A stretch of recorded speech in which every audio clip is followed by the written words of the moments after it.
Hey guys, Abel here again. A long time no see again. And this is going to be another rambly video. I got the chance recently to spend a weekend in Amsterdam on the Sports and Performance Summit. I forgot what the name even was, but it's been an absolutely incredible weekend that I got to spend where I could see some of my biggest icons and fitness idols, basically really the best of the evidence-based fitness community were presenting there, and just the sheer amount of intellect that was presented there was just ridiculous. I could list many names. You can probably just look up the list of speakers, but really the cream of the top, as they say it. One person that really sticks out for me was Mike Israetel. I mean, most of you probably know his intellect and just his sheer wisdom, but how hilarious he was in real life, even more so than in interviews and podcasts, was surprising even for me. And I think I've listened to every single interview he's ever given. So I was basically just crying throughout all his presentations because he was just so hilarious. But in this video, I would like to reflect on probably the seminal point of this entire seminar, which was the training frequency debate between Menno Henselmans and him, Dr. Mike Israetel. And I gotta admit, I was one of those people who, when I first heard them presenting separately their opposing thoughts on this topic in different podcasts and interviews, I was definitely one of those people who right there wanted these people to confront their views on this publicly so I can hear it and can learn from it. So this finally happened. It's been an absolutely amazing experience to hear them debate live on stage. And in this short video, or not so short video, I would like to basically briefly summarize what happened in that debate, how it went, what kind of arguments and points were presented by each speakers. And lastly, I would like to give my own 2 cents on the topic and kind of present who I think kind of was the more convincing, at least for me, from the two of them, and how I concluded based on this debate. So first of all, structure of the debate. The two guys went up first separately and presented their own views on training frequency. So Mike went up first. He briefly presented his stance on training volume, MRV, MAV, these kinds of things. He had a presentation on that the previous day, so it wasn't a very long segment. And after that, he summarized his views on training frequency specifically. So to really summarize it, his views are that most people should train each muscle group between 2 to 4 times per week. And essentially, the more advanced you are, meaning the closer you are to your genetic limits, the bigger you are, the stronger you are, the more muscular you are, the more careful you have to be with overloading your training too frequently, simply because you are basically just strong enough to really hurt yourself. So in his opinion, someone who is just a beginner, is not very strong, not very muscular, can basically mess their shit up every day if they want to, because they just don't induce a lot of damage and they just don't handle big enough absolute loads to really cause some serious trouble for themselves. But someone who, squats 200 plus kilos or benches 200 kilos especially, has to be really careful doing these kinds of things too frequently. So 2 to 4 times a week is basically his view. Then Menno went up and outlined his view. And first, he presented a number of muscle protein synthesis studies where it's been shown that in very advanced trainees, muscle protein synthesis, so basically the time in which muscle is being built, to put it very kind of bluntly, can be back to baseline in as short of a time as like 6 hours, I think. In other studies, it was more like 20 hours. So based on this and other factors, in his opinion, you should hit each muscle group exactly at the time when muscle protein synthesis is no longer elevated, or at least no longer elevated significantly. So someone who is a beginner, their muscle protein synthesis is still going on after like 72 hours, so like 3 days.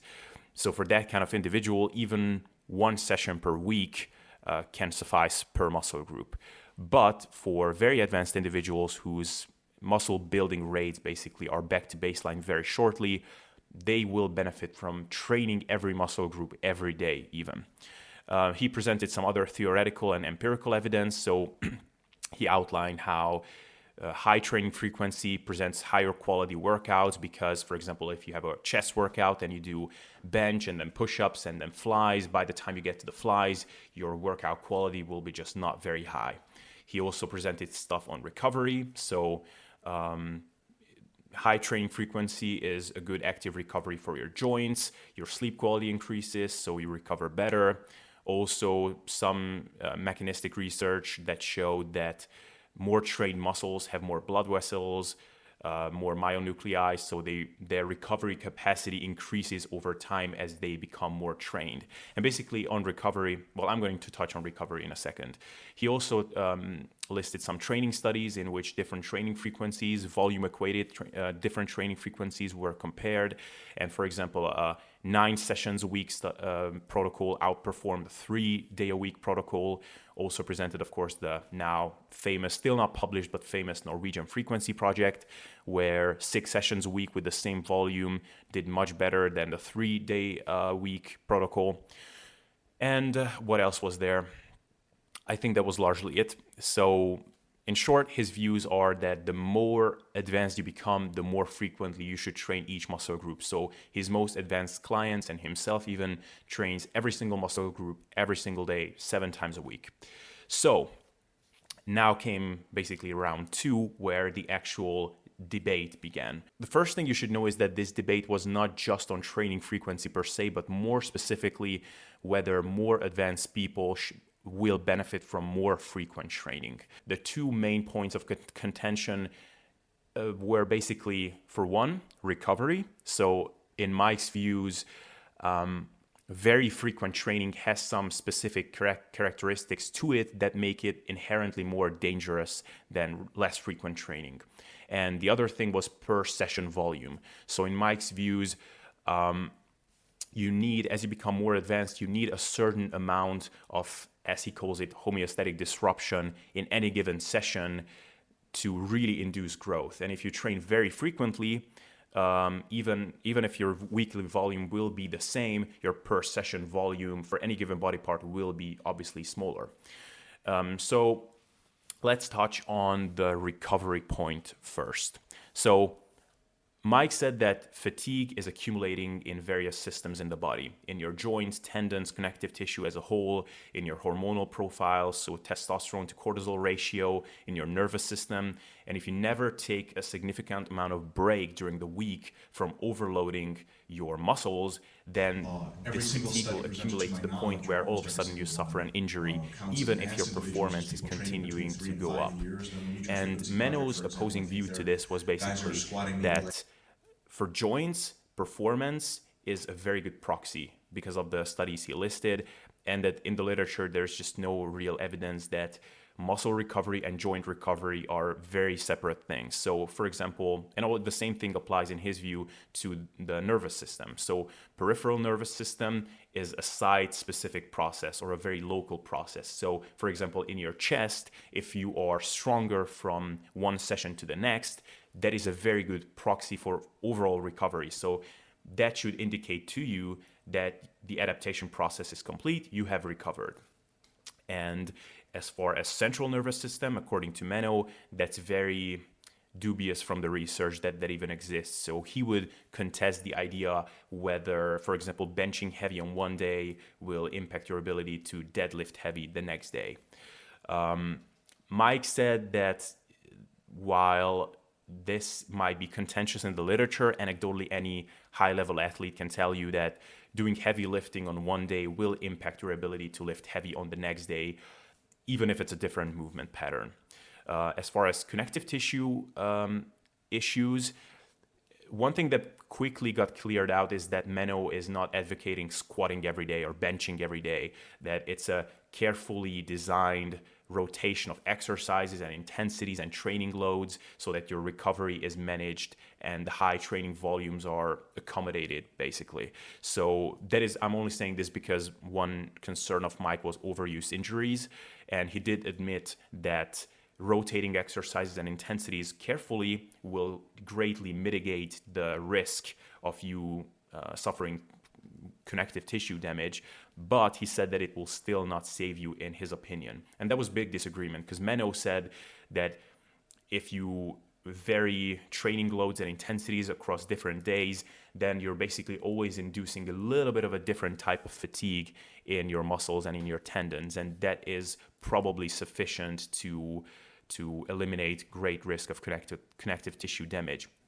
However, one thing that I found interesting here is that Menno himself said at one point that his experience is exactly the same, that you can accumulate damage in your connective tissues and tendons without you realizing it, even though your performance is still going up and all of a sudden you become injured, which, and he actually also said that you may get to the point where your muscles may still benefit from higher training frequency, but your joints can't take it anymore, which for me is like, you can't really separate the two. I mean, that's kind of the story of training in general. You want to do a lot of cool shit with your muscles, but your tendons are limiting you. I wouldn't say any one of them was more convincing, but there was actually a round 2 of this entire debate where Børge Fagerli and Brett Schoenfeld went up.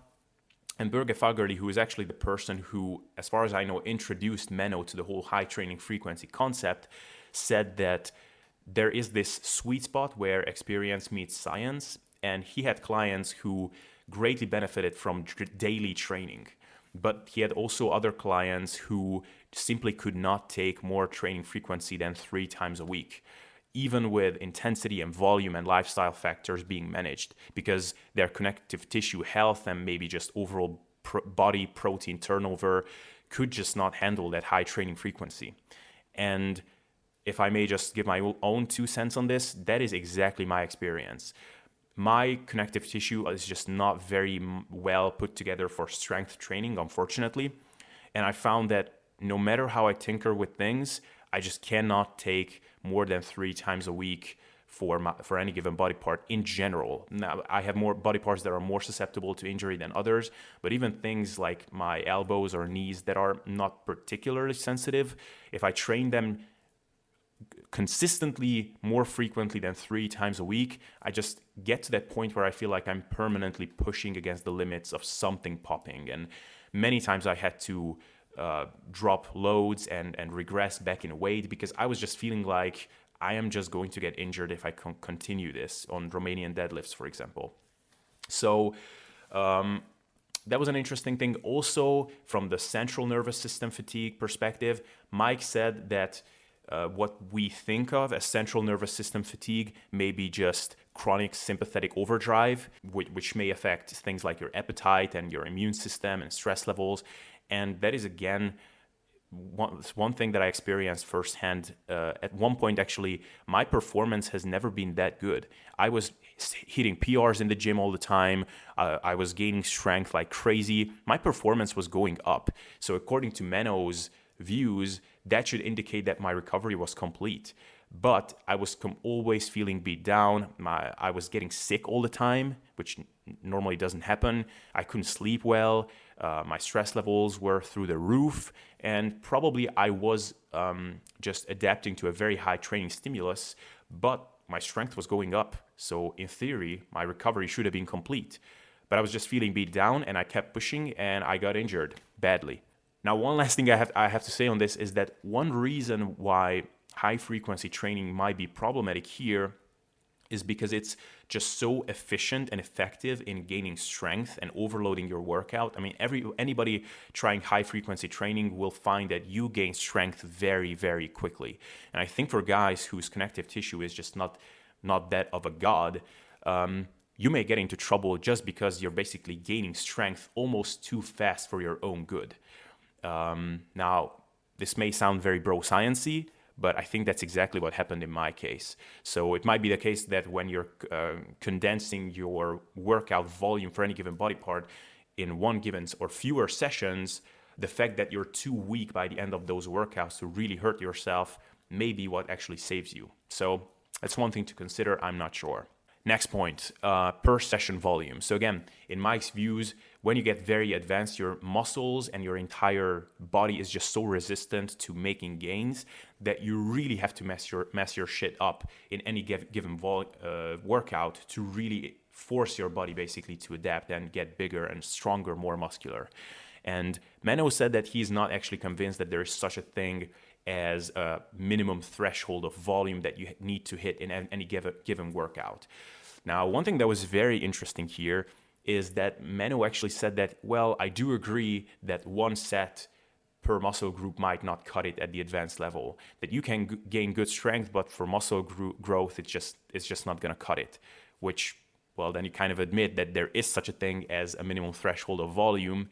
It's just happens to be like a different number that the two people swear by. So in Menno's view, it's probably 2 or 3 sets per muscle group per workout that is the minimum, and Mike would say it's more like 10 sets maybe. I'm not sure exactly what number he would recommend. And Menno actually said that, for example, if you do push-ups when you're on vacation, you will greatly slow down the atrophy, and in a dose-response kind of relationship, if you do even more push-ups, now you get into a muscle maintenance mode, and if you do even more push-ups, now you're gaining muscle. And Mike said to Menno that, well, but then there is a minimum threshold. You just said it. I mean, slowing down atrophy with a certain amount of volume is not the same as inducing growth, so there is your minimum threshold. So I would say here, Mike's view was a bit more convincing. Again, it's kind of a matter of numbers rather than principle that they disagreed on. One thing that they haven't really debated on, even though Mike addressed this point a number of times, and even Brett Schoenfeld addressed this point to Menno, and Menno never really responded to it, was satellite cell activation or satellite cell proliferation, which may be induced by higher per session volumes and more muscle damaging, more, as Mike calls it, homeostatically disruptive training protocols. Menno never really responded to it. I actually got to ask him in one of the breaks what he thinks of this whole satellite cell stuff, and he said that it's just so theoretical at this point that he just doesn't think it's worth designing your training protocol so that gets addressed. One thing that was kind of very just intellectually interesting, I think, was when they touched on anecdotes. So I've heard Mike saying this numerous times in podcasts and shit like that, that when most of the biggest people on the planet have done some things very similarly, and one of those things is relatively low training frequencies, then it might worth considering why they had done that. Menno's response to this was that you should always challenge convention. People used to say that the world was round. In fitness, people used to reject high-protein diets. We used to do a lot of things that now we believe to be suboptimal. And he also said that he has no problem with anecdotes, but he just doesn't like to bring them up in training, because his anecdote, which he finds very powerful, that he used to say the same exact thing as Mike did, that there is such a thing as a per session volume that has to be large enough for advanced individuals. You need more recovery between sessions for more advanced people. But when his results and his client results took off was when he changed his views on this and he started using higher training frequencies. And he said, I can say it, but you can't oppose it because it's a non-falsifiable statement because you don't know my client results. So I thought that was a very classy comeback. So if I had to conclude on this debate, if I was to structure my own training based on this debate, then I would say train each muscle group 3 times a week and see how your body responds. And if your recovery is spot on, and if you want to experiment with things in the hopes of making even better gains, then try to up it to 4 times a week and do that for a while. And this is something, again, that Mike touched on, that you should implement changes very gradually, because all of us have done this, right? We change 5 or 6 times right away, or we make drastic changes and we have no idea what actually produced the change. So if you train every muscle group two times a week now, then go up to 3 times a week and do that for a while. And then go up to 4 times a week. He was cautioning people against jumping from, let's say, 3 times a week to 7 times a week. And this is, again, a good thing to touch on, is that it became clear that their recommendations for different training frequencies were more of a question of their overall science philosophies rather than just seeing completely different types of literature. I mean, there was no point during the debate where I was like, damn, this guy really got the other one with this point. Like, this guy has no idea about that part of the literature. I think both of them largely have seen the same literature, and their interpretation was different, which again is largely down to their philosophies. So Mike is, I guess, more on the conservative side. He cautions people more, and he values tradition a little bit more. And Menno, his entire philosophy is predicated on the fact that there is not a large amount of good research in resistance training, and we have to use the amount of available data that we have to make kind of educated and science-based leaps of faith, quote unquote. And Bayesian bodybuilding basically means forming rational belief based on the available data and doing cost-benefit analyses. So Menno did admit that there is not a lot of research between 4 to 7 per week training frequencies, that most of the data that we have is up to maybe 3, 4. But he made the analysis, he made the cost-benefit analysis. The benefit is that you may get more jacked, which is what we all want. And the downside, based on his interpretation of the literature, there's just isn't big of a downside to be really afraid of. So he recommends higher training frequencies. So really, I think try 3 times a week and then up it to 4 if you want to. Do that for 1 or 2 months, up it to 5, do that for 1 or 2 months and see how you respond. So all in all, awesome experience to see this debate. Was really fascinating to see these guys debate each other. And of course, they have been very respectful to each other. And it seemed like they got along really well, actually, during the whole debate. And I think they even said that now they see each other as friends, even though this was the first time they met each other. So really cool experience. That's my overall conclusion. Hope you found this informative. And yeah, see you next time.